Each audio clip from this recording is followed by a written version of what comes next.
The show starts in 3, 2, 1. There goes that man's jockstrap.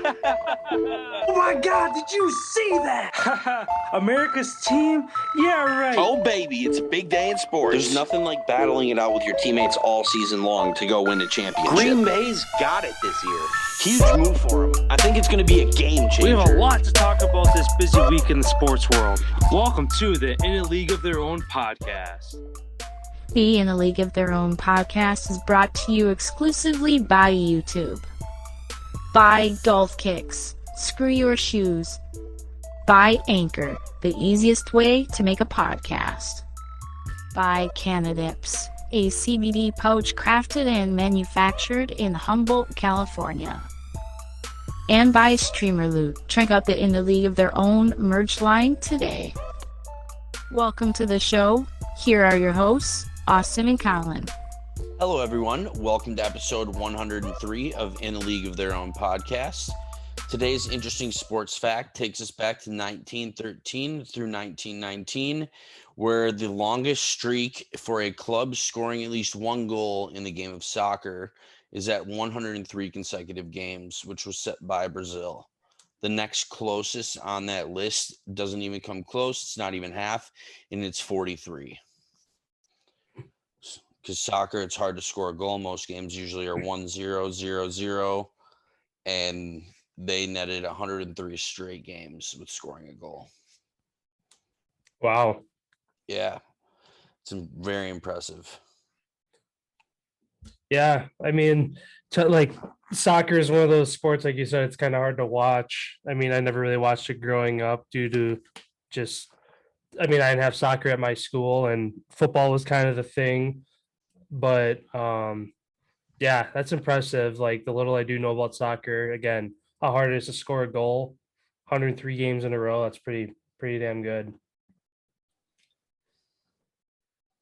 Well, cool. Before we jump into our content for the day, again, make sure everybody you check out our socials. You'll find them down in the link below: Instagram, TikTok, Twitter, anything outside of these podcasts, hour and a half windows. Any breaking news, you can find it on those socials.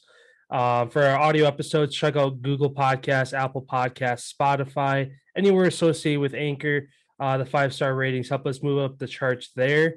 And also check out our merch store. Also linked down in the description below, streamerloot.co. Pick up some merch there.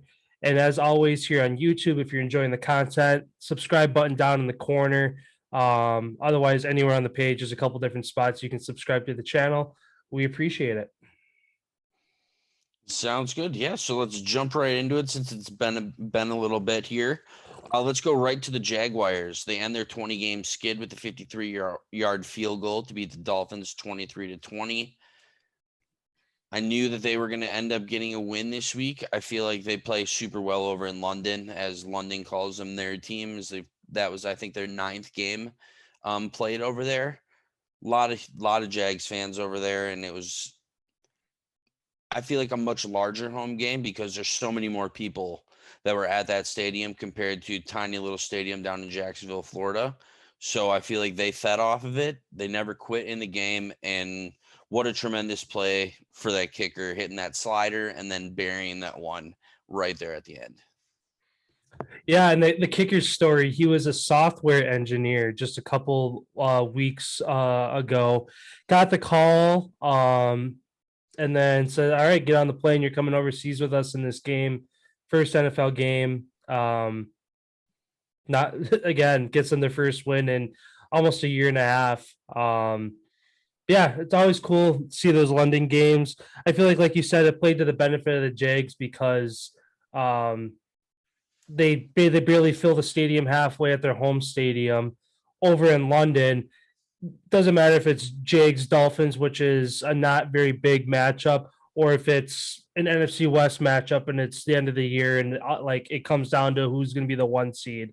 They're always packing those stadiums over in London because there's only a handful of games over there a year.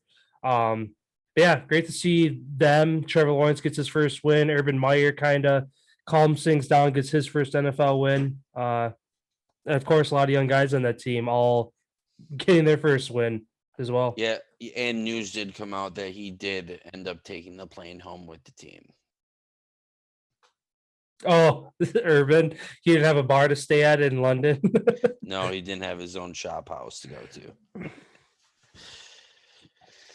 Yeah, then right over to the next game, Vikings Panthers thriller. I mean, it was a lot closer than I expected the game to be with Christian McCaffrey being out.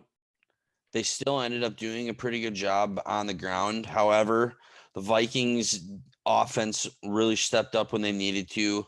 Kirk Cousins, I don't know. It seems like he's been pretty clutch in every moment that they've needed him to be clutch in this season. The reason that they've got their losses is their kicker missing that kick. And I don't remember what ended up happening the first week. I think it might have been a penalty or something. But Vikings could be right there. Tough battle against the Panthers. And yeah, I'm ended up glad that they won because I picked them. Yeah, it was a good game. Again, a Panthers team trying to get their feet back under them after starting 3-0. They now fall to 3-3. And being in that NFC South, they're going to fall behind quickly. Bucks are obviously having a great year. The Saints kind of still hit and miss, but obviously better than the Panthers. And then the Falcons as well, kind of still figuring things out to where the Panthers aren't in a division where they are guaranteed a handful of wins every year. They got to fight tooth and nail just in their division alone. So, yeah, and I guess I got a question for you. Sam Darnold, everybody was praising him. Oh, he looks super great when they're 3-0. After his last three performances, especially this weekend, 17 for 41, 207 yards, 1 touchdown, 1 pick. I mean, that's god awful. And what do you think of him? Do you think he's going to end up making it in this league? Or I mean, it's obviously he's inheriting a lot better coaching, offense, defense from the situation in New York.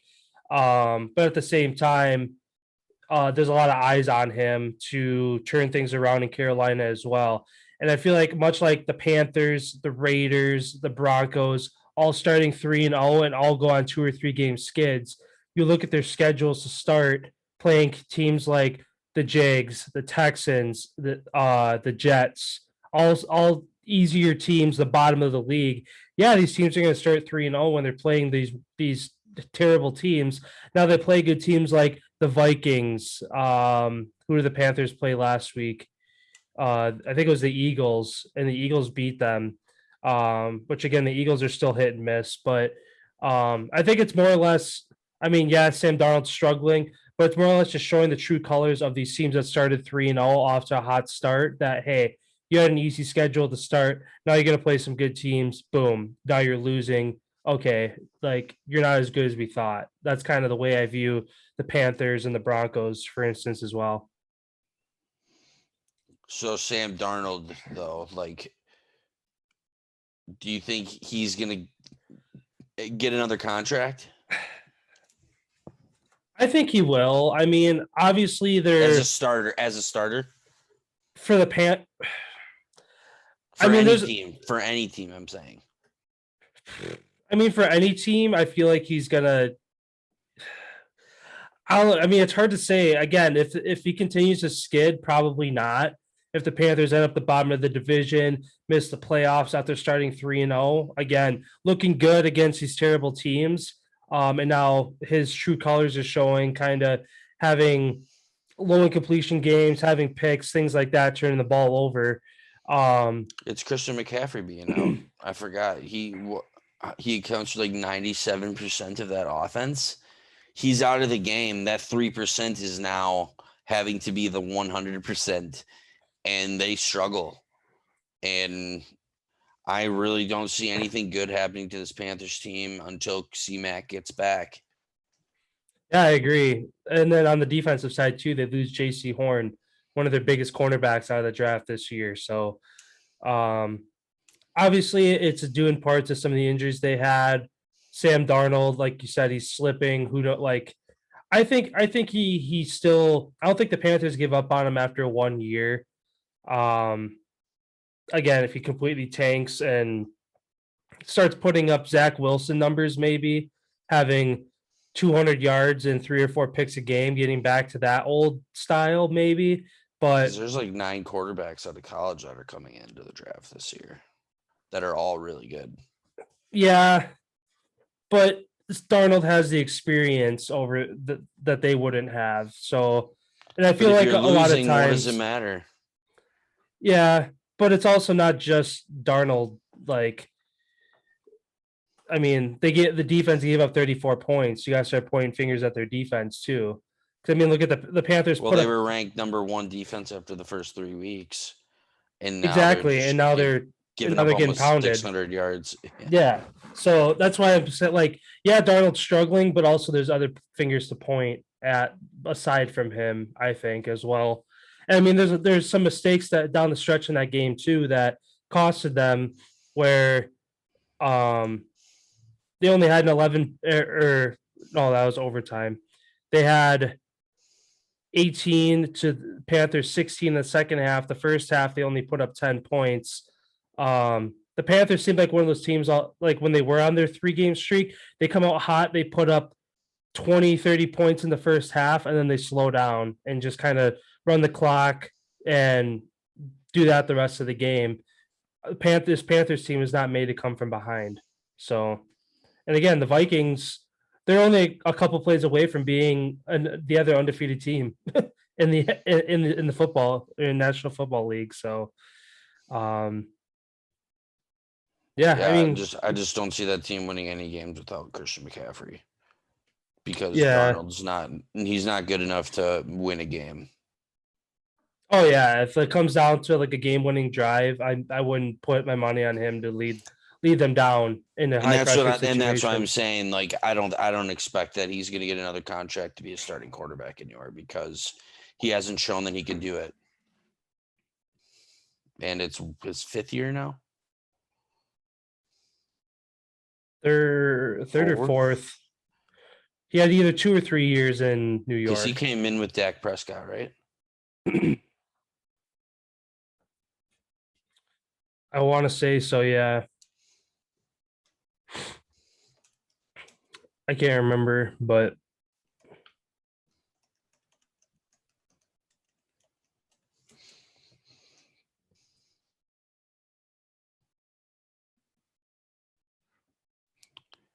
Jared Goff was in that one. Carson Wentz. Paxton Lynch. Jacoby Brissett. No, wasn't it. Wasn't that one. So, yeah, I don't know. But, yeah, it's uphill sledding for Carolina.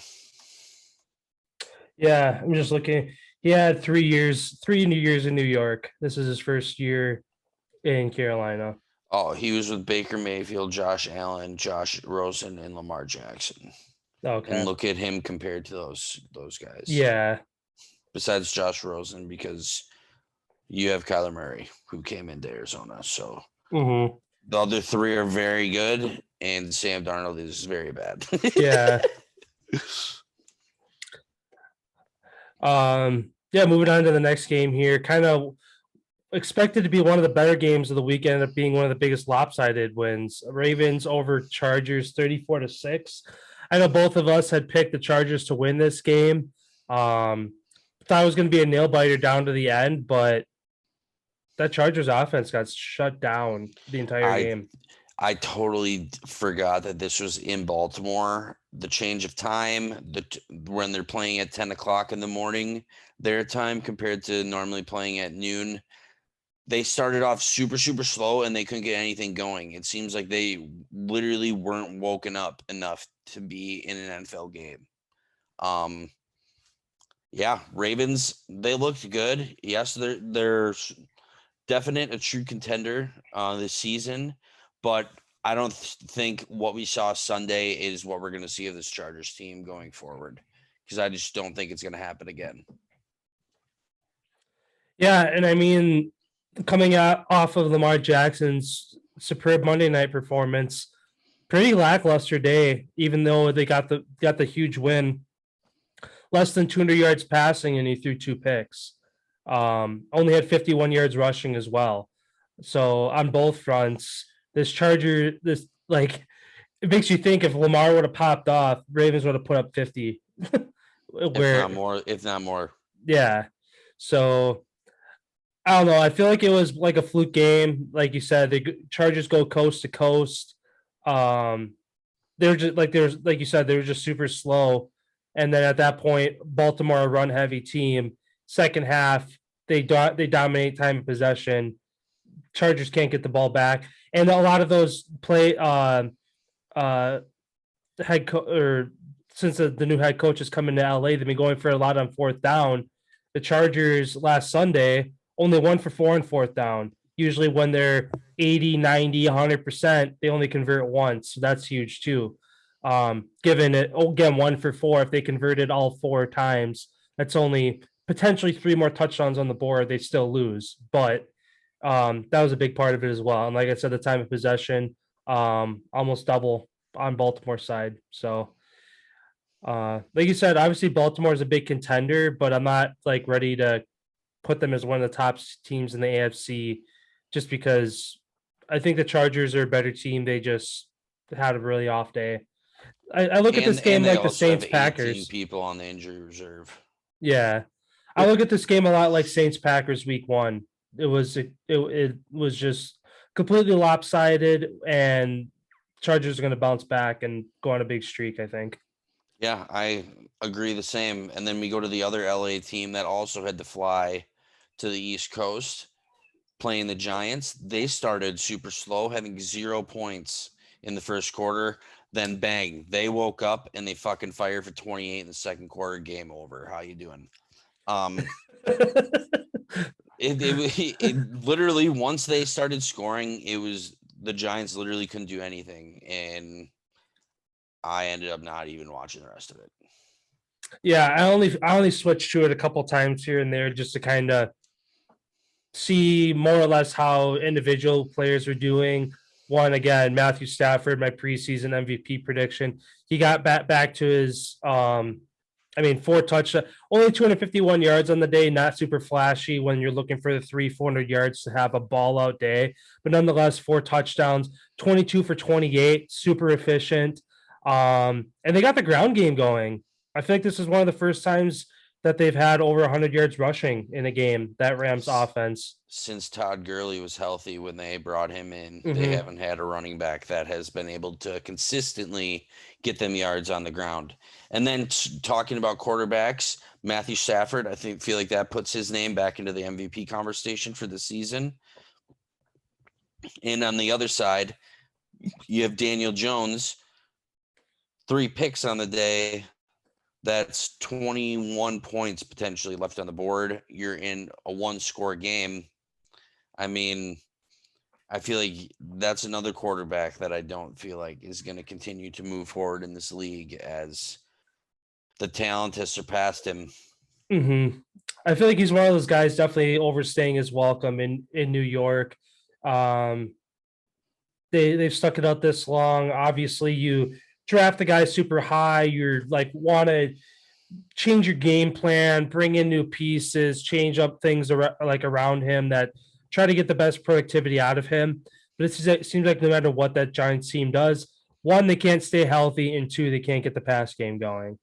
And their defense is atrocious. So, if they hadn't got their 1 win on the year early, I could see them going winless on the year at this point if they didn't have a win yet.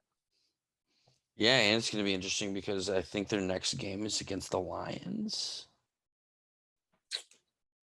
It might be. Let me look. Panthers, Giants this week. Lions, Rams. Yeah, I was saying for the Rams, Matthew Stafford facing his old squad. Like, this is a big week for him, going and facing your old team, and Jared Goff on the flip side of that, facing your old team. And then it's funny that Sean McVay actually ended up coming out, I think it was yesterday, stating how he wishes that the whole thing with Goff would have gone differently and that he actually would have talked to him and let him know that he was being traded. instead of just having no communication and all that stuff. And I just feel like he feels bad because the Lions are going to go 0-17. Yeah, we'll get to that game in a bit. As soon as you mentioned that, it made me think of something after that game that's just making that shit down spiral even more. But go on to the next. Yeah, Yep. Colts Texans, really not much to talk about in this game. Carson Wentz, efficient, 11 for 20. Jonathan Taylor, when you give him the touches, he is a fucking animal. He is a definite first string running back in the National Football League. He is a top grade running back, similar to Le'Veon Bell when he was young in the league. His patience, and he has that explosiveness to run through guys and that speed to break away and take it to the house. T.Y. Hilton came back, big for him. I think 80 yards after coming back, after thinking he was going to be gone, and the Colts thought that he was gone for the season. Him and what's his name? Paris Campbell both ended up leaving in the game, and I think they both ended up coming back on the sidelines. But yeah, Colts are out the Texans. David Mills, just keep playing, buddy. You're doing all you can. Yeah, again, looking at his numbers, I mean, he went 243 yards, 29 completions to 43 total throws. I mean, their offense statistically doesn't look bad. They just can't finish drives. I mean, they have Mark Ingram, 73 yards on the ground, Brandon Cooks, 89 yards catching. Like, they have guys getting productivity, and it just comes down to one, them not finishing drives, and two, their turnovers. 3 turnovers on the day to the Colts 0. And 3 of the Colts have a pretty good defense. Yeah. Yeah, I mean, it was a good bounce back game for the Colts after blowing their lead against the Ravens on Monday Night Football. It was kind of a pissed off revenge game, and unfortunately, the Texans had to be in the crosshairs of the Colts coming out of that week. Going to the next game here, Chiefs visiting the Washington Football Team. On Sean Taylor's retired jersey that was a joke. How they and what's even more a joke? Did you see what fucking Mahomes' brother did? Yeah, doing his TikTok dances on it. Yeah, like what a fucking idiot. One, how does he have access to be down there? It's a VIP. It's that area is fenced off for VIP access, which he gets a VIP ticket to the games. So that applies to like family of players, probably executives, all can go down there and like take pictures like with on the number. Obviously 99% of people who do it like out of respect, but he's doing TikTok dances on it. Yeah, like what a fucking I hope the NFL like fines the Chiefs or something for that. That's just disgraceful.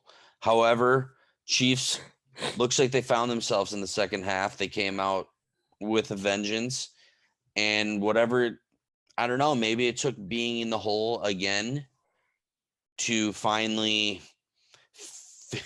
figure it the fuck out and maybe have hope for to regain for the rest of the season. However, Patrick Mahomes, one of his fucking interceptions, like, what are you doing? Like, he's not the same Patrick Mahomes that we've seen previously this season.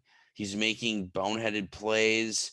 And for one, I feel like because of all the star power on that team, he feels like he has to outshine all the other guys. So he has to try to do that much more. And it's beating up this Kansas City Chiefs team. And plus, they lose Tyrann Mathieu with a broken thumb. And there was reports that he was screaming at everybody on the team, like on his way out or after the game. I don't really recall what it was, but he was screaming at the team, like, we're a team. There's no fucking I in team. Like, you pull your head out of your asses type of thing. Like, we can do this. Just we got to do what's best for the team. Mm-hmm. Like you said, like going into halftime, Washington was up 13-10. Like, Washington was looking pretty good. Heineke, kind of a rough day, but on par for him per se. And against another good defense. Yeah. Like, But they get shut out in the They're- second half, and when you put up 0 points in a half in the NFL, you don't win football games unless you're up 35, 40 points in the first half. But yeah, I mean, good for this Chiefs team to bounce back and get to 500, but it wasn't a perfect game. Like they started slow again. Mahomes two interceptions. He I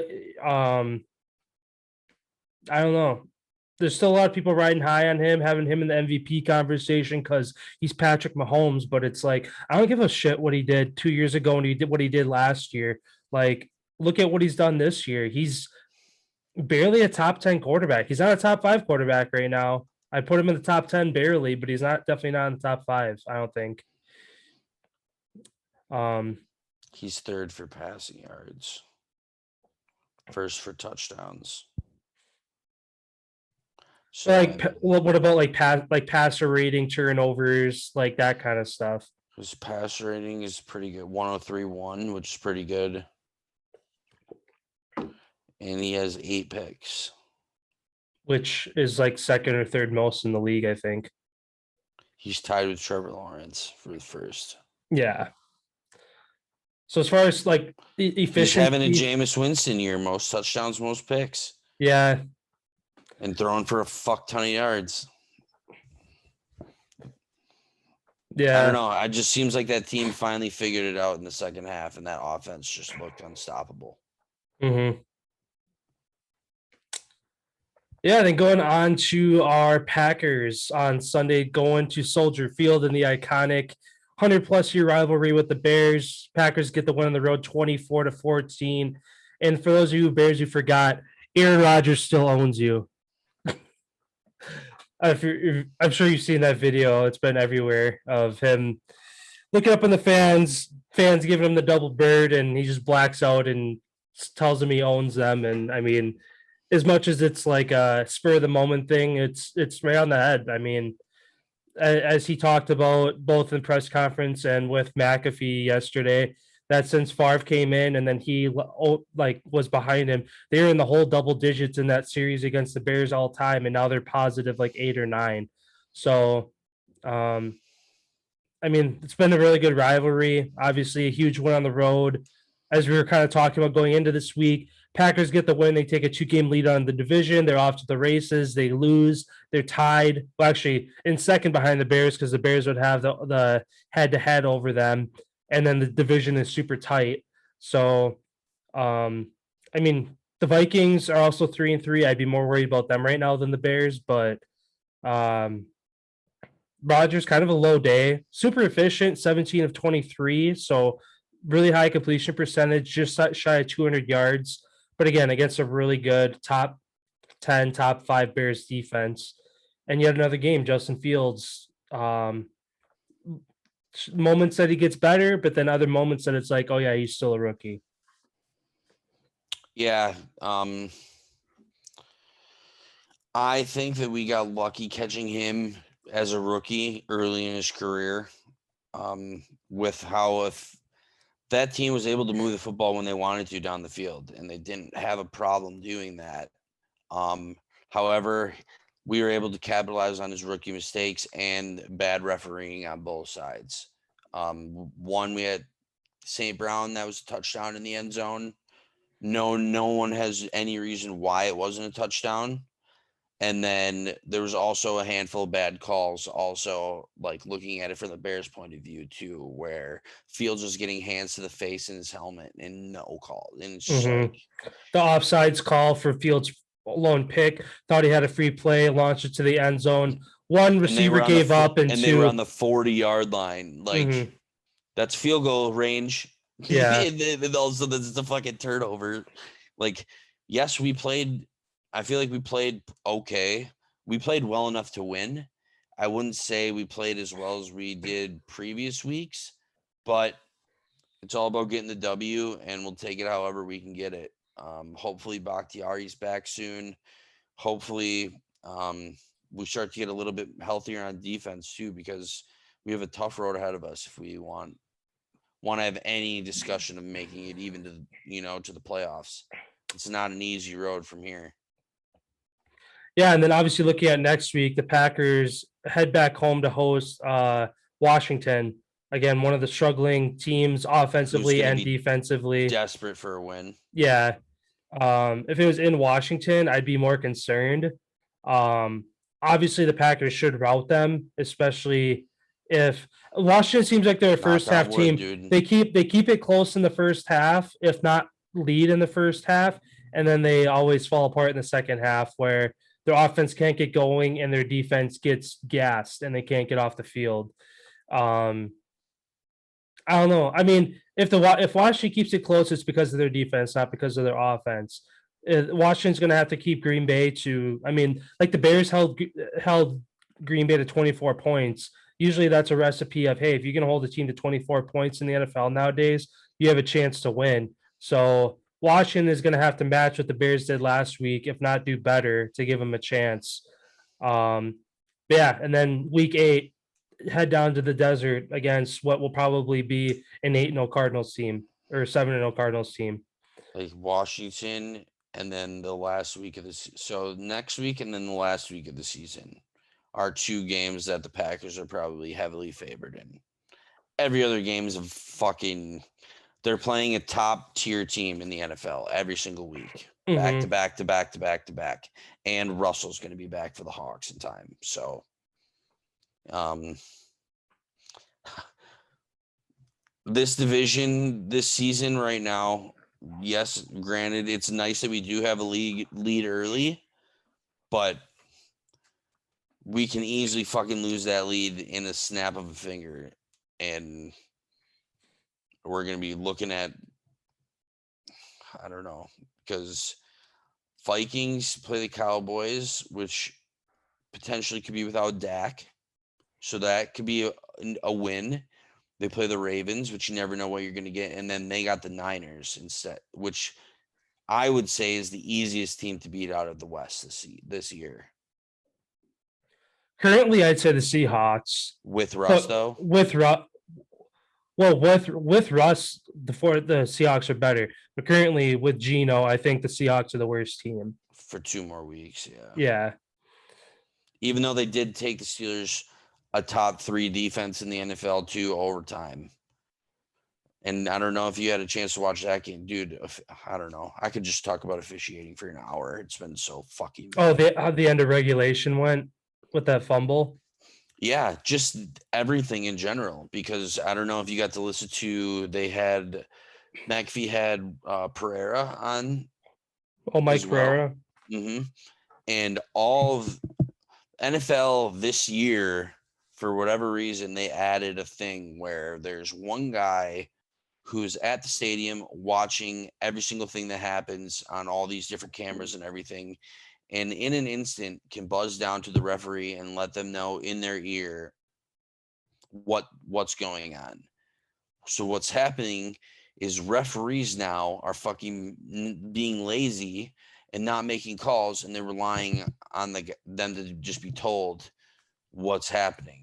So you're seeing a lot of bad referees right now who are lazy and aren't doing their job by hoping that whatever the ear cam is going to catch them.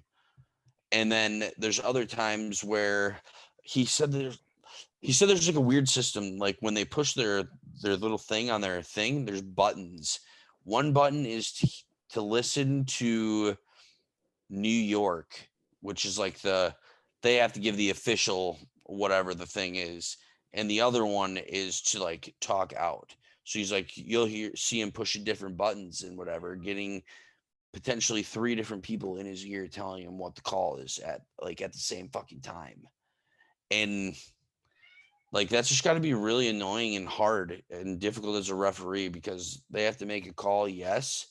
But also there should be assistance to where, oh, pick up the flag. It isn't going to, okay. They just pick it up and put the ball down and continue to move on. I forgot what game that did happen in. And I was like, yes, that's awesome. Like the ref just put his hand up to his ear, listened to what happened. They picked up the flag, set the ball down, and they didn't even have to, can you please reset the game clock? They just automatically and the game continued on like nothing even happened. And just like, why can't that happen in every single game? Yeah. It's it seems like every year, like you said, how they're adding just the extra things you don't see on the field that are slowing down the game. I mean, much like they're trying to speed up the game of baseball, they're slowing down the NFL. Um, where I feel like this year you're seeing a shit ton more commercials because this happened, stuff that's usually like whatever it was called on the field, deal with it. We got to let's keep the game moving. Oh, we're gonna go to a booth with you. Okay, we'll be right back. Boom, commercial. I feel like you're getting a lot more this year where shit that you want to challenge it. No, you don't want to waste your challenge. All right, set the ball. Let's go. Where the refs are overruling the game. Implement where rather than like each coach gets 2 challenges a game, or if they're out of timeouts, they don't get a challenge.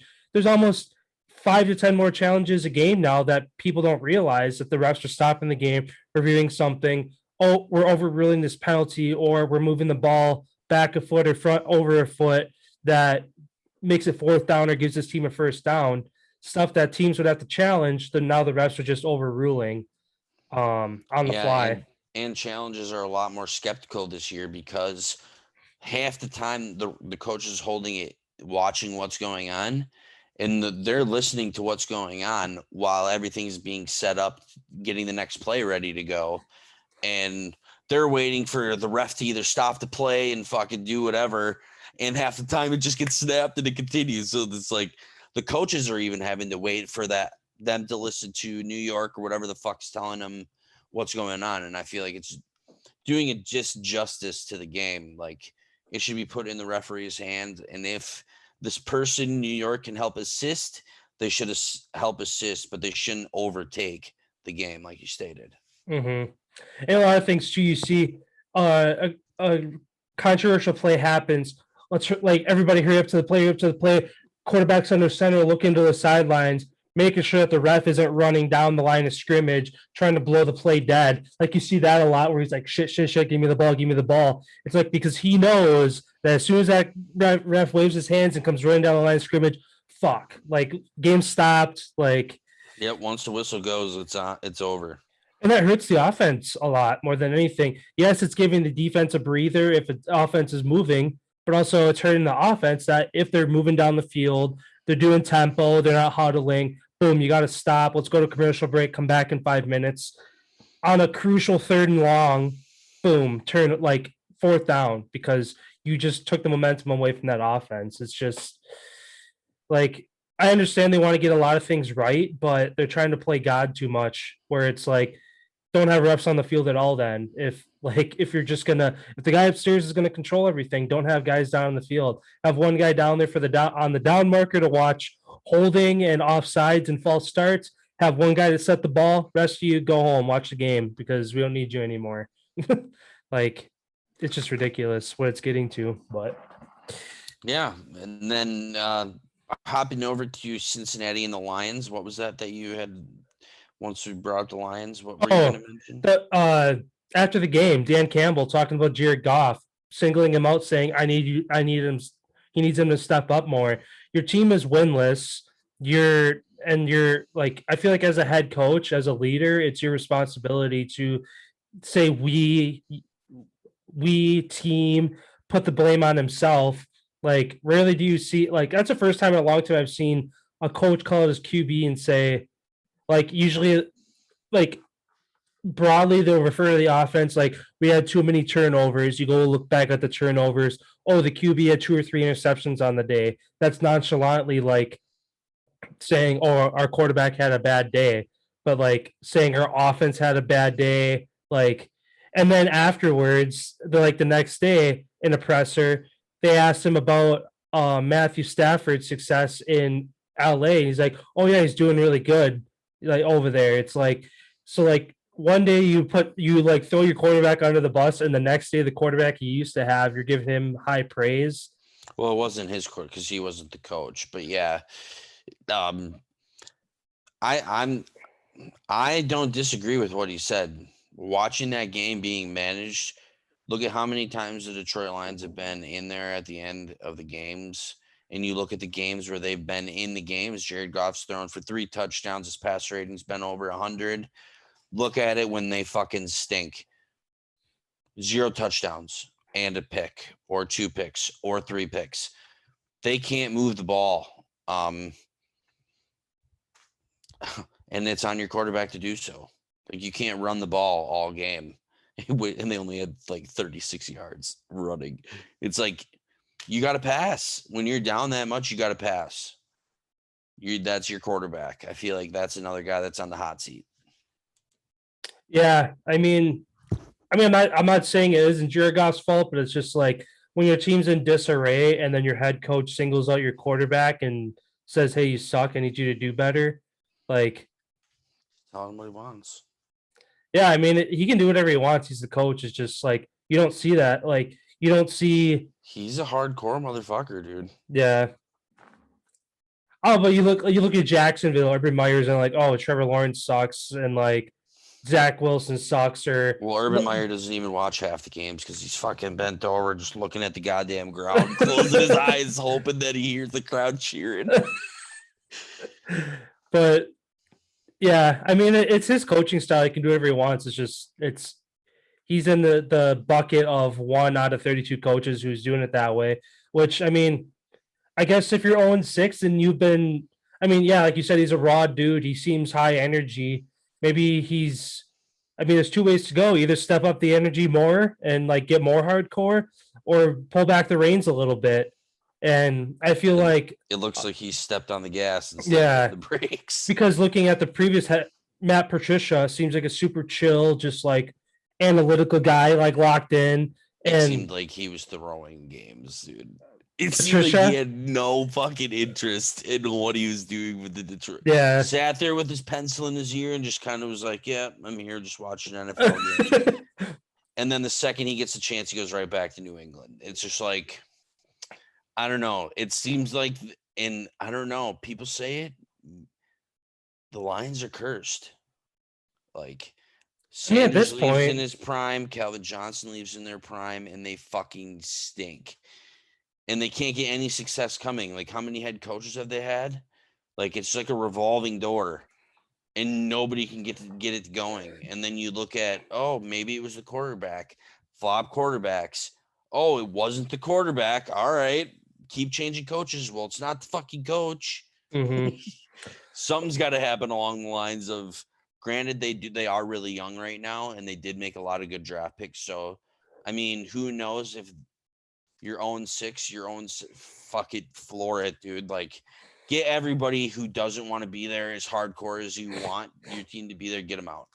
And I feel like this could be a method to his madness of forcing out the people who aren't that committed. Just step on everybody's throats. Whoever can stick it out, sticks it out. That's the culture you build. There, yep, whoever wants to be there will be there. Because it seems like the Lions it seems like the Lions has just become that melting pot of guys who don't care to win. They just want a paycheck and play football. in some cases. Because like you said, the people who have had success, Barry Sanders, Calvin Johnson, Kenny Galladay was there. He left, went to New York. Questionably equal, if not worse team. I mean, obviously they have a win, so they're a little better. But it's like arguably one of the best players on their offense jumped ship last year. So again, it's all the success that they have. What's his name? Slay, the cornerback. He went to Philly. One of their best defenders went to Philly.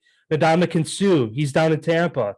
Like all these guys who have had success, stick it out only for so long, see out their rookie contract, maybe sign one more because they see maybe some hope on the horizon. They see it out 4, 5, 6 years, and then they're gone because they realize, okay, I'm in my prime. I want to go win a chip or at least be on a winning team. Yeah, they do have a lot of young guys, though, that are, like, really good. Like, they have a top wide receiver, a top tight end, a top 2 good running backs with Swift and Williams. It's like they're not a terrible team. I don't know if maybe it's not the head coach. Maybe it's the O coordinator, D coordinator. There's so many different people who have their hands on what's going on, depending on Dan Campbell and what he actually does as head coach. And nobody knows unless you're inside the building. But yeah, we can all speculate. But they're going 0-17. Going to be the first team in NFL history. Yeah. They were the last team in NFL history to go 0-16. And they're going to be the first to go 0-17. The Browns did it in 2017. They did it in 08. It was 08? I thought it was 16. 08. Oh, shit. Because they're the only two teams to go 0-16. Otherwise, there's teams that have won 0-14 and 0-8 in the past. But oh, yeah, you're right. 2017 Browns. yeah. Oh, shit. And there's actually 5 teams that have had winless seasons. Yeah. Since 1944. Yeah, the Lions and Browns are 0-16 teams. Otherwise, there's been 0-14 and 0-8 teams as well. And 0-11. Cowboys, Bucks, Baltimore Colts, and then the Lions and the Browns. Yeah, it's interesting. Yeah, moving on to our next game here. Cardinals on the road in Cleveland, pound the Browns 37-14. On the flip side of things, Cardinals 17-0. The Browns they're handed the silver platter. Hey, these guys are hurt. They have guys out with COVID, with injuries. Coaches can't be here. You're at home. Explosive offense, really good defense. Give these guys a loss. Nope. Let's put up 14. Again, Baker Mayfield playing through an injury, had a pick on the day, kind of a par day for him. And actually, speaking of him, they have a Thursday night game tomorrow. Case Keenum got called up. He will be starting tomorrow night. Baker will not be a go for Cleveland, even though in his presser on Sunday after the game, he said he would be good to go. So maybe it's worse than he thought. And yesterday he said that he'll be the one that decides if he plays or not. Yeah. Well, because that's what he was saying. He's like, it's my body. I know if it hurts or not. It's just a matter of pain tolerance to him. So, but they are sitting him. Yeah, they announced this morning that Case Keenum is starting tomorrow. Which who do they play? I think they play Texans. They play an easier team, Broncos. Which I shouldn't say easier, but they're at home. Broncos have been struggling. But at the same time, if the Broncos want to get back on track, this would be a game to do it. But at the same time, who knows? Baker Mayfield Baker's a decent quarterback, but Case Keenum, he led the Vikings a couple years back, almost to a Super Bowl run. So he's still got that DNA in him to win football games. So who knows what he can do? Yeah, but wasn't that after Teddy Bridgewater started this season with the Vikings? And Keenum took over? It might have been, unless that was the prior year. I thought Keenum started a full season. I can't remember. You might be right. Because I think the year after that is when he went to Carolina and then was hurt. Because, there was a lot of, because Christian Porter was in there in the mix as well at one point. I think that was his name. Nope. He only played 7 games with the Vikings. And it was Bridgewater before him? Or just kidding. Yeah, he played 15 and Bridgewater played the first 2. They started 2-0 and he led them 11-3. So they finished pretty good. Yeah, they had 13-3 is what they finished. Yeah, tomorrow's going to be an interesting game. Again, Browns trying to stay relevant in the AFC North. They're 3-3 behind the Bengals and the Ravens right now. If they drop a game, and Steelers win this coming week, they go from top of the division early in the year to the bottom of the division in a couple weeks. So, it'll be interesting to see what happens tomorrow night there. Aren't the Browns technically in last place? Oh, never mind. The Steelers are because they had the head-to-head. Yeah. But yeah, I personally think they play. You said I think the Broncos could give them a run for their money. This Browns team is in complete disarray right now. OBJ comes back, he's gone. Jarvis Landry's supposed to play, doesn't play. Baker Mayfield now is out. They're missing half their offensive line. David Njoku, Chubb, and Kareem Hunt. They're a team that's banged up, and I don't know. That running game can't carry them throughout the whole entire playoffs. You're going to have to throw it at some point, and Baker is the guy to get it done. But who knows? Like you said, Case Keenum, he could win a fucking starting job. Mm-hmm. Yeah, you look at that Cleveland Browns team now, the 5 to 10 key players who have turned that ship around and made them a winning football team are all out. So now we're going to see what that 1-15, 0-16 Browns team, those guys who were starters then, are going to be on the field tomorrow night. So we're going to kind of see if they've matured, if they can win a football game, or if it's going to be back to getting blown out. Yeah, we'll see. And I guess to wrap up that game, Kyler Murray again, 229th of the air, 4 TDs, MVP, right up there, MVP conversation. I mean, not a whole lot to say because we say the same things about them every week. Just flawless. Yeah, and then one game real quick. I guess we don't really have to talk a ton about these two games. Raiders beat the Broncos without John Gruden, obviously with the fire of having an interim head coach stepping in. You can expect them to maybe get 1 or 2 more years this season. Otherwise, they're complete disarray without having a head coach running the ship. And then the other game that really wasn't like that crazy was the Seahawks and the Steelers game. I know the score ended up being 23-20, but it wasn't that enthusiastic, wasn't that crazy of a game. Kind of just was a simple game back and forth, and it all came down to TJ Watt on the fumble. Which 2 big plays, the sack to knock Seahawks out of field goal range, and then the strip sack. And Roethlisberger showed that he can still put the ball wherever he wants to. Mm-hmm.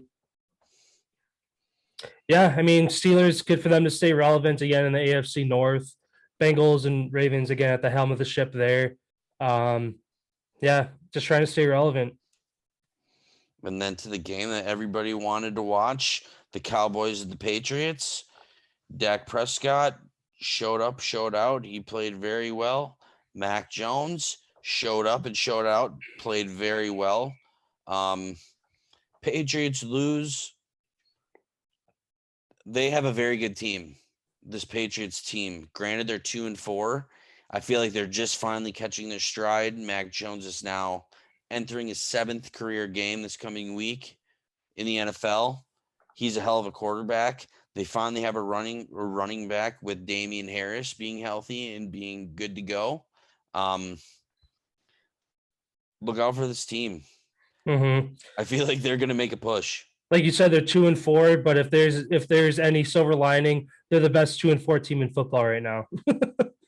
If not better than some of the teams who are 3-3, obviously with a better record. And then on the flip side, Cowboys, like you said, Prescott had a day, over 40 yards passing, nothing new to him. That Patriots defense held the run game. I mean, in total, they got over 100 yards. They only hold Zeke short of 70 yards. So they kind of forced the ball into Prescott's hands, which is, you always wonder, that much pressure on him. Is he going to bust or is he going to ball out? And he balled out. CeeDee Lamb had a big night. The touchdown to win overtime, almost 150 yards on the day. He's having a great second year. Cowboys 5-1, running away in the NFC East. East is wrapped. Yeah, I would agree.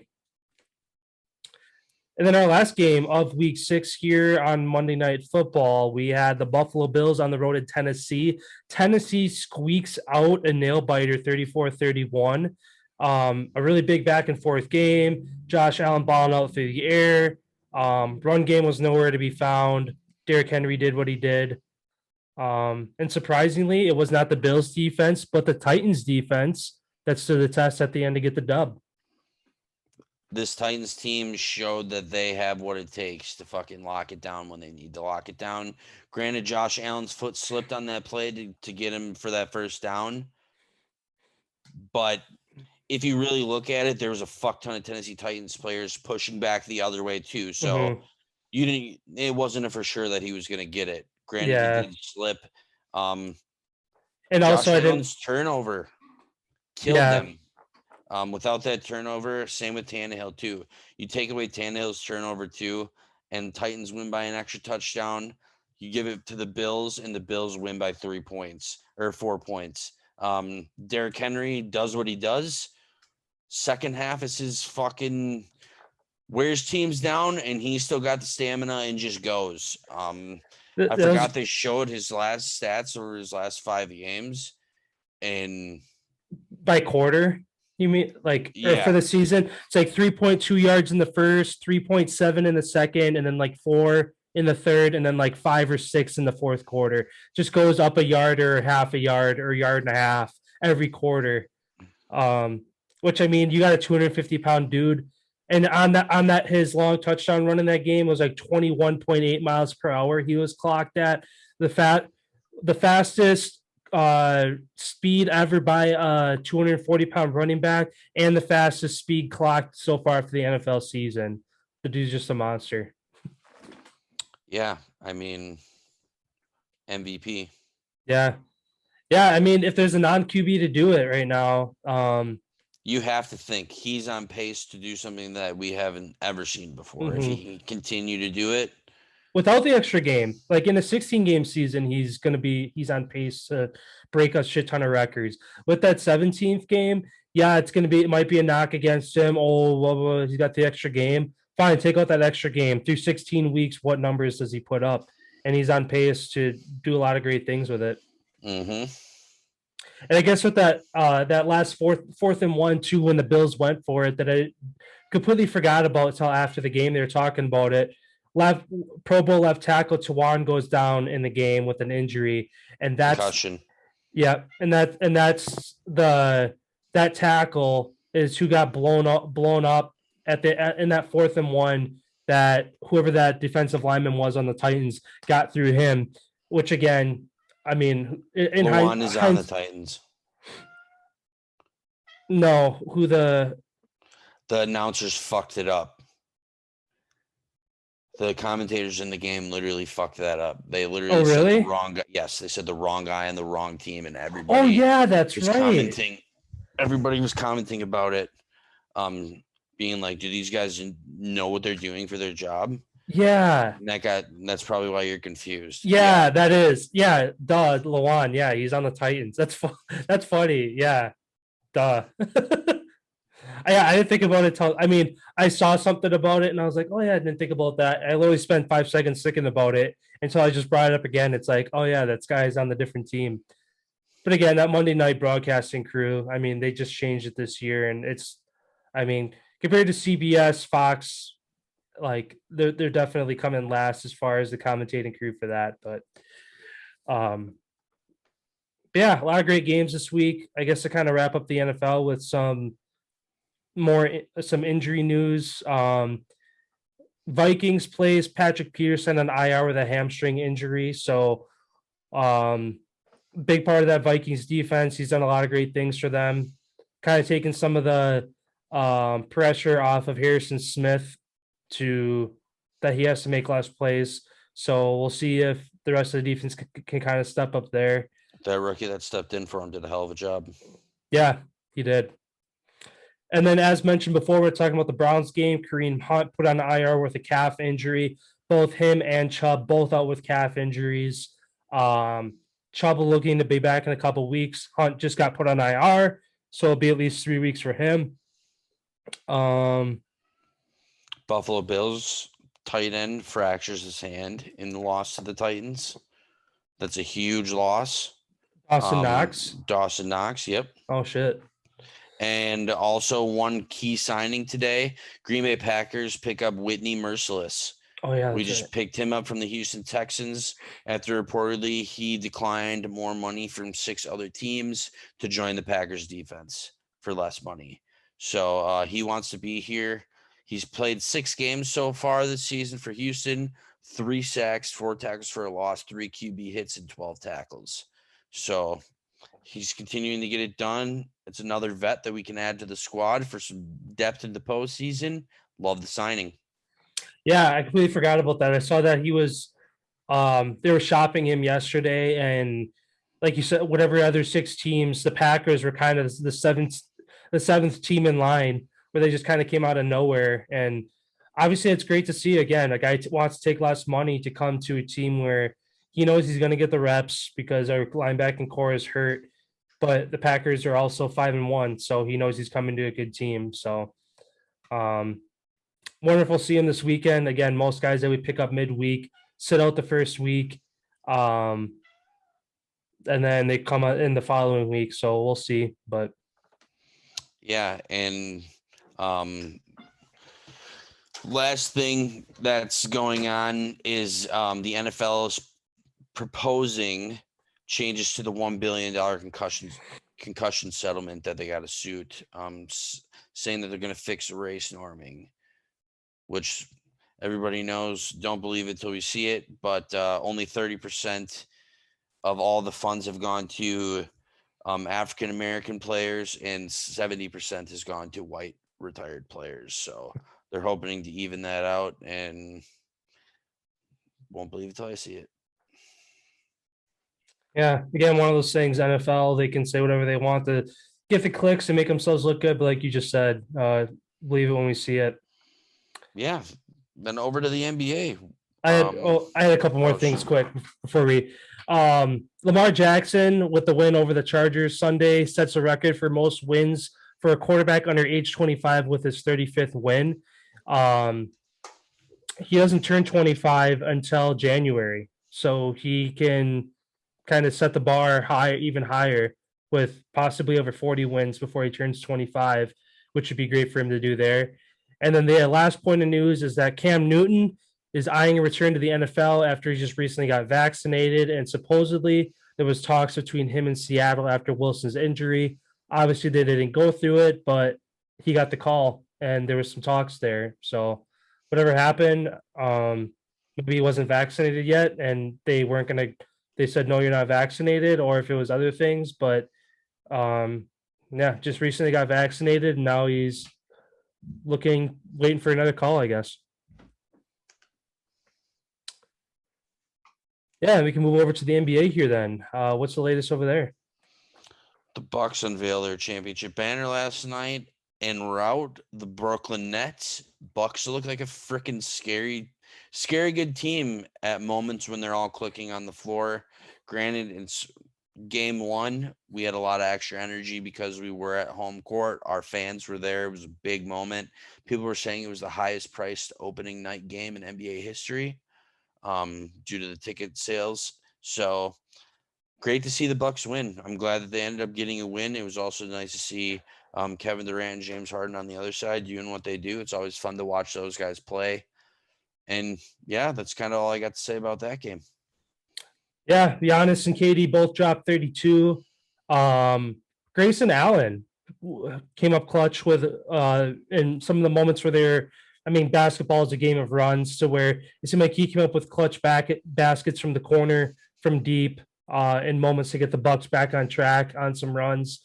I know I was kind of up in the air when they first signed him, especially with his antics when he was at Duke, with his being chippy and all that. But teenager, yeah, which since he's come into the league, it seems like he's kind of put all that to rest, and he just goes out there and plays ball. I guess the last point with that game last night, Drew Holiday went out in the game with a heel injury. Haven't seen anything come out about it as far as a timetable. They just call it a heel injury. They didn't say Achilles. They didn't say exactly what it was. Yeah, I guess once more news comes out about that, maybe there hasn't. I just haven't seen it yet since we've been talking here for the past hour. But yeah, obviously, if he's out for an extended period of time, that sucks. But at the same time, DiVincenzo's going to be back. Grayson Allen, again, looked really good in his Bucks debut. So there'll be guys to step up if they're going to be without Holiday for a while. Yeah, and then the other game last night, Golden State Warriors stun the Lakers in the Lakers home opener. Curry triple-double post-game, says, I played like crap. It's true. He didn't really play that well, and that team is – Klay Thompson didn't play. That team is really good. All those young pieces that they have, no wonder why they didn't take the trade to get fucking what's his name? Ben Simmons, who's found his way of being a douchebag and getting kicked out of practice for standing there and drinking water and not participating. It's like, dude, you might as well not even fucking show up if you're going to be like that. He showed up to get his money. And I'm glad Doc Rivers suspended him, and I forgot what they called it, a violation of conduct or whatever. Detrimental to the team. And they can hold that money against him now because he violated team conduct. So it's going to be interesting to see if they're going to end up having to pay him any money out of this whole thing, to where, I don't know, maybe they could just release him as a free agent and say that it was conduct detrimental to the team, which it kind of is. Mm-hmm. So it's going to be interesting to see what happens with that. But yeah, NBA kicked off last night. It was awesome to watch. Yeah, I guess with that Ben Simmons situation, at first it was like, oh, look like he's matured. He came out of hiding, shows up to Philly, and he's, like you said, he's just standing around. On a team breakdown at the end of practice the other day, he was just dribbling a ball in the background. Wasn't even putting his hand in the team breakdown. And like you said, not participating in team drills, just standing around, being very childish about the whole thing. And good for the 76ers again to. Doc Rivers ain't taking no shit. No. And Joel Embiid is like, get him out of here. We don't need to babysit him. Yeah. Yeah, hopefully they move him soon, because otherwise he's going to be a distraction, and that's just wasted money on a guy that, I mean, it's already wasted money because they're going to owe him something. They don't have to owe him any. Oh, yeah. I mean, for a day of practice, but he got kicked out of it. So do that. Well, for his guaranteed money, like they owe him that no matter what. At some point. Because it's weird how they structured his deal. We'll see how it works out, but I believe he structured his deal to where he gets paid 4 times a year, each quarter. And this first quarter, his one big chunk, they were holding that against him for all of the fines, all of everything that he lost like $8 million in fines up until he finally showed up or whatever. So like I said, if the team gets rid of him because of that, they probably don't have to pay him anything because he violated their code. Yeah. Yeah, it'll be interesting to see how that works out. And then two quick signings here, and that's all I had for the NBA. Phoenix Suns extend Michael Bridges to a 4-year, $90 million deal. Grizzlies extend Jaren Jackson 4 years, $105 million deal. So 2 young studs on obviously the Suns coming off of a NBA Finals appearance. So good for them to keep him. And then Grizzlies, kind of a team that is looking to rebuild. They keep one of their young studs as well. Yeah, the Pelicans also signed Jonas Valanciunas for a 2-year, $30.1 million extension as well. So, yeah, that's wrapping up the NBA and those signings. Games obviously are going to be going on every night here going forward, so we'll always have more NBA to go over going forward.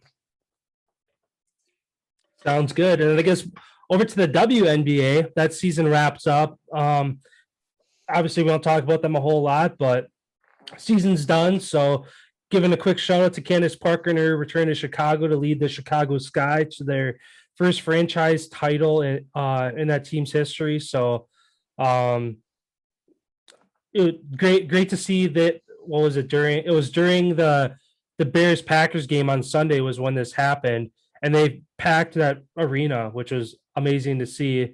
I know that they had mentioned it's like, wow, Soldier Field is packed and this is packed for this WNBA game. Again, Candace Parker comes home, kind of leads the show there. And WNBA season comes to a close.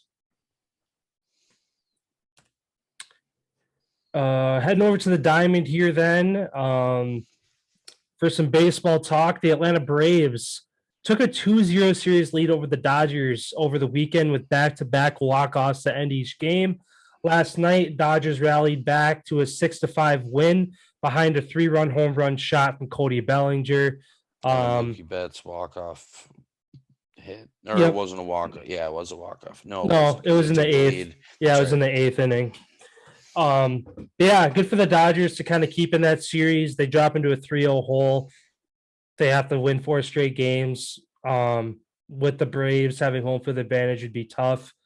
But again, they got to go. Dodgers have home field advantage because it's different. They do 2-3-2. First 2 games are on the road. The next 3 games are at home because the Dodgers have 3 games in a row now at home. Yeah. Well, Yesterday, today, and then tomorrow. Yeah. Well, no, because the Braves have 4 games. That's home field advantage. It's a 7-game series. Oh, so it's 2-3. Oh, it is still 2-3-2. Yeah, 7-game series. Oh yeah, because the Dodgers are the wild card. That's right. Yeah. Yeah, I know. At first, I was like, "Wow, why are they playing in Atlanta?" But it's like, "Oh yeah, they're the division winner. Dodgers are a wild card. That's how they get the nod." Where with the home field advantage, they have a chance to win 3 straight and take a 3-2 lead going back into Atlanta. Yeah. Yeah, they're going to have to do that. I mean, the Braves have been cooking. They're putting up. I thought the Braves are going to take a 3-0 lead last night. I mean, the Dodgers offense woke up late last night to get them to win. Their bullpen has been struggling. One of the best, if not the best bullpen in all of baseball. They've been giving up a lot of runs to this Braves team lately. So, yeah, and then heading over to the ALCS, Astros jumped out to a 1-0 series lead. Saturday, Red Sox respond in historic fashion, notching 2 grand slams in the first 2 innings, which was the first time that's ever happened in postseason history. In Boston, the team split the 2 games, Sox taking game 3, and then last night, Astros bounced back 9-2 to even the series. So that's heading to a game 5. Again, both teams play. And the Astros are up 1-0 Oh, yeah. of the third. Yeah. And then the other game as well tonight kicks off a little after 7:00. So baseball season's winding down. It's been a lot of fun. Dodgers, Astros, 2 big powerhouses expected to go the distance. Red Sox, Braves saying, hey, not so fast. And they're winning a lot of games as well. So it's gonna be fun coming down the stretch here. I hope the Red Sox win it all. I do as well. I mean, I hope it's Red Sox Braves. I don't want to see an Astros Dodgers World Series, like, especially not Astros, like, just with their whole thing and how they've been in the ALCS 5 or 6 straight years, whatever it is. And then it was funny last night, they were fucking losing in the game. Jose Altuve hits a solo shot to tie it 2-2, and then what happens in the top of the 9th? They fucking score 7 goddamn runs, dude, and put the game like that. Team is very streaky, and they're either gonna. And what's cool about this series, obviously, besides the first game, which was 5-4, both teams explode for runs. Like when they're scoring, they score in bunches. It's not just like 1 run; it's like 6. It's cool to see that the difference between a real pitching matchup in the NL versus the designated hitter role, teams fucking scoring 7 runs in an inning, AL style. It's really awesome to watch. I'm loving it. Yeah. Yeah, again, both games go on tonight. We'll break those down for you on Friday. Head on over to the ice. Sounds good. News finally had came out about Jimmy Hayes, the one who had passed away. Turns out fentanyl was a part of the death, and it's unfortunate. So his family is coming out and sharing the story and hoping that anybody else with issues with substance abuse or whatever the case may be can get help. Hockey's back. I mean, excited. Lots of games going on every single night. Big news coming out. San Jose Sharks forward Evander Kane, after the latest investigation on the inside gambling, gets caught with a fake COVID-19 passport. Caught with a fake COVID-19 passport thinking he had a fake one. So he's been suspended 21 games by the NHL without pay. So that's kind of big news. Nikita Kucherov for the Tampa Bay Lightning Stanley Cup. Looks like this season is going to be a repeat of last season. He's going to be placed on a long-term IR as he suffers an injury against the Washington Capitals. This isn't going to be something that they said is going to be weekly. This is going to be like a a long time thing. So could be another something to do with this hip surgery that he had last season and ended up missing all season and coming back for the playoffs. But now that this stands, Tampa Bay Lightning free up $9.5 million in their cap. Looking for them to make a big move and bring in a goal scorer. And Jack Eichel is the first name surrounding this, as he wants to get out of Buffalo, despite their 3-0 start to the season. Yeah, I mean, hockey's back on ESPN. It's kind of cool getting to see some of the different cameras and stuff. I don't really like it. It's too much moving around and all other type of shit. But hey, if that's what the fans want, that's what the fans want. Maybe I'll eventually turn to like it. And then we had our first matchup between our two teams, and the Flyers spoil Dave Hextall's return to Philadelphia by beating the Kraken 6-1. So shout out, the NHL's back in full return. I'm not going to go over each and every game. I'm just going to touch on the major stories coming in and out and some major signings. Pavelski ends up scoring a huge goal against the Penguins the other night in the shootout. So shout out Joe Pavelski. Always got to talk about the Wisconsin boys. And yeah, I mean, other than Montreal Canadiens, like what everybody says, they're the worst team ever to get into a Stanley Cup final. Start the year 0-4. They've just been getting trounced. That team looks rough. They're rough to be on. Hopefully they can turn it around as Caulfield's there. You know, you like to see him have success. But yeah, hockey's been banging all around the league. Excited to see it. The mitts have been dropped a handful of times already this year. And I guess Colorado Avalanche get their big boy back tonight as Nathan McKinnon clears the COVID protocol. So we shall see what happens going forward. I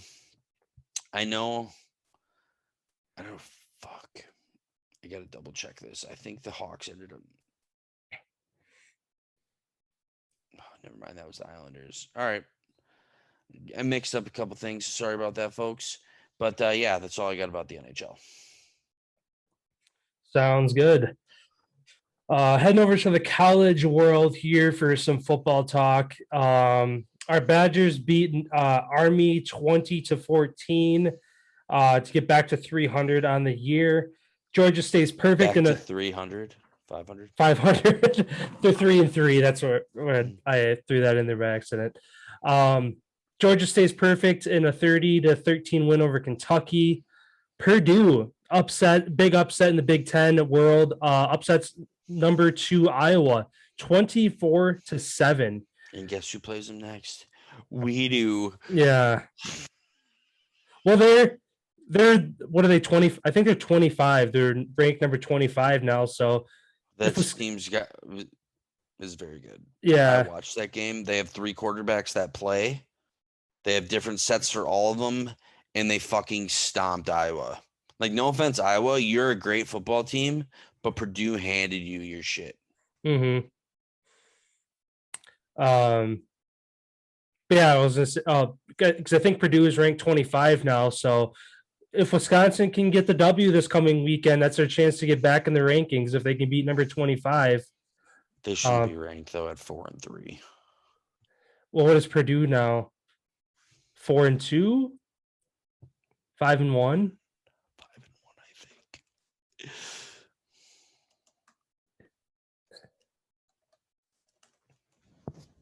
Yeah, I don't remember what their record is, but 1 second.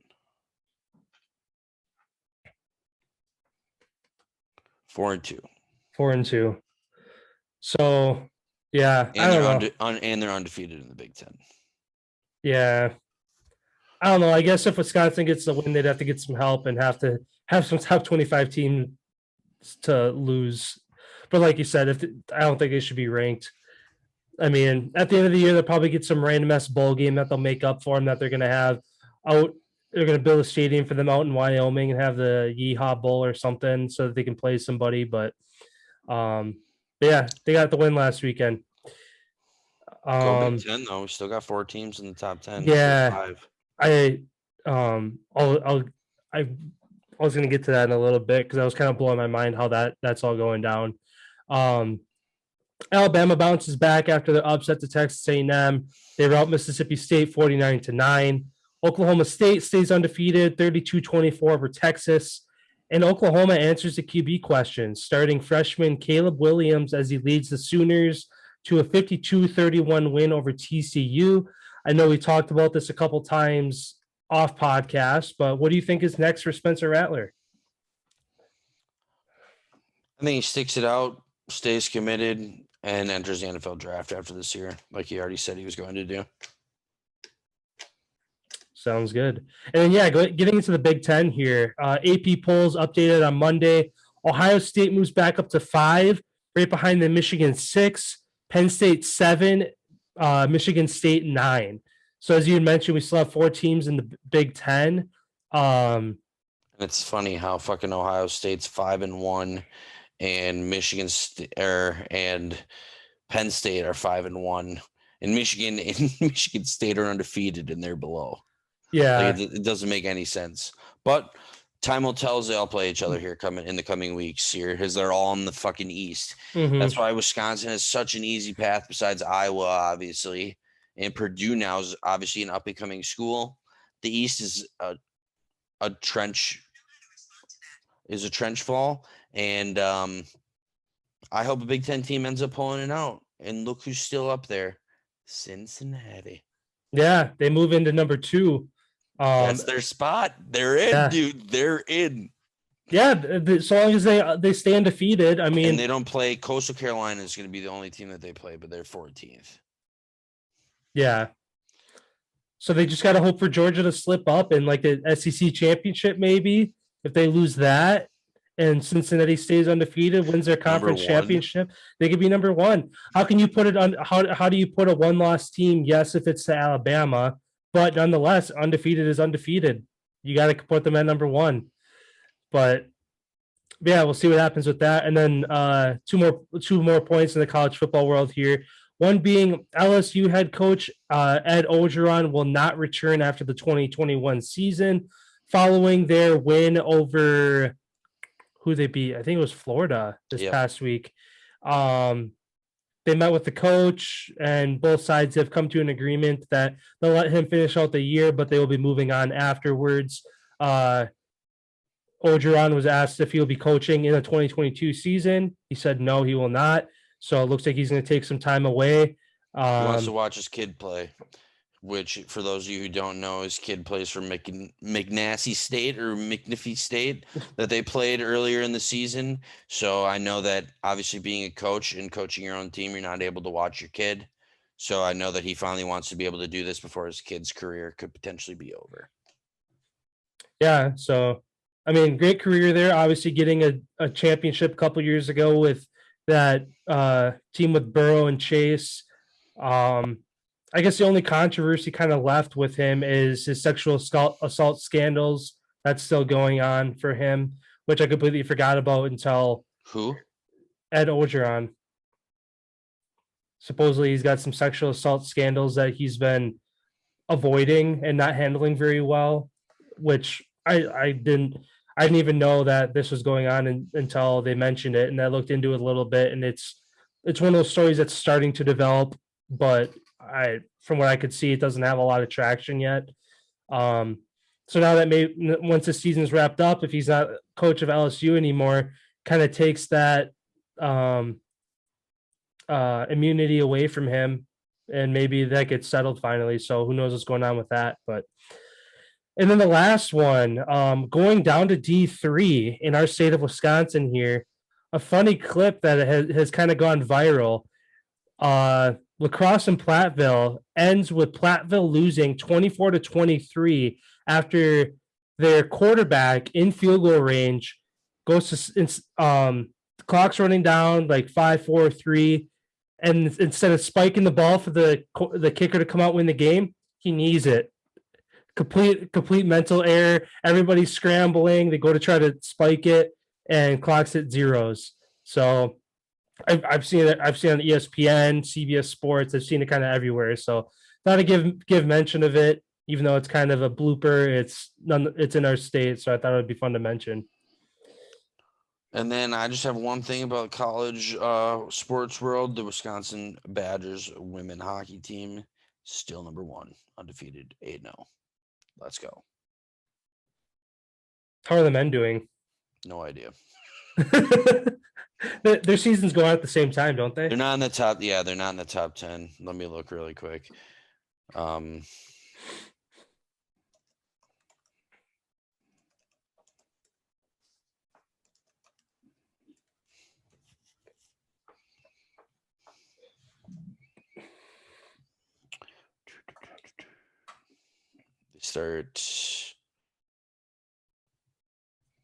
They are 2-2.